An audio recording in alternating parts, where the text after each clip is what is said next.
বাংলাদেশে ওয়াজ মাহফিলে জনপ্রিয় এক বক্তার নাম ডক্টর মিজানুর রহমান আজহারী। কোনো মাহফিলে তার উপস্থিতি মানে হাজার হাজার মানুষের সমাগম।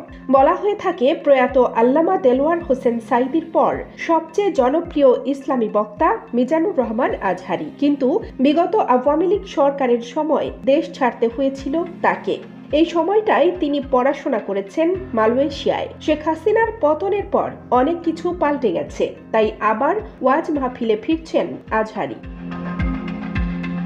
দীর্ঘদিন পর দেশে অনুষ্ঠিতব্য একটি ইসলামী মাহফিলে প্রধান মুফাসসির হিসেবে সশরীরে যোগ দেবেন জনপ্রিয় ইসলামী বক্তা ডক্টর মিজানুর রহমান আজহারী। মাহফিলটি যৌথভাবে আয়োজন করেছে কক্সবাজারের পেকুয়ার মরহুম মাওলানা শহীদুল্লাহ স্মৃতি সংসদ ও পেকুয়া সমাজ উন্নয়ন পরিষদ। আগামী ২৭ ডিসেম্বর সকাল ১০টা থেকে রাত ১০টা পর্যন্ত এই মাহফিল অনুষ্ঠিত হবে।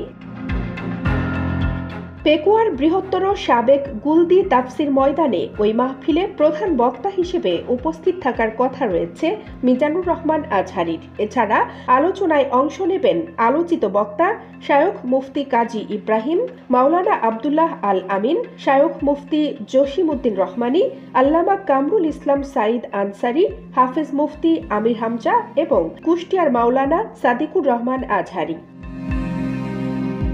মাহফিল কমিটির সদস্য মিজানুর রহমান জানান, পোস্টারে উল্লেখিত সব মুফাসসিরই উপস্থিত থাকবেন। তিনি সুষ্ঠুভাবে মাহফিল সম্পন্ন করার জন্য সবার সহযোগিতা কামনা করেছেন এবং উপস্থিত থাকার আহ্বান জানিয়েছেন।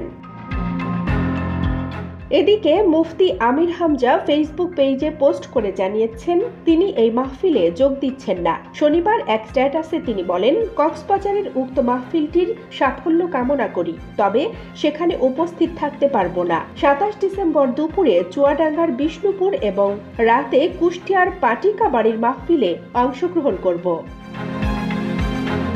মাহফিলটি মরহুম মাওলানা শহীদুল্লাহর দ্বিতীয় ইসালে সওয়াব ও অষ্টম তাফসিরুল কুরআন মাহফিল উপলক্ষে আয়োজিত। আয়োজকরা আশা করছেন এটি একটি ঐতিহাসিক মাহফিল হবে এবং ইসলামের মেসেজ ছড়িয়ে দিতে ভূমিকা রাখবে।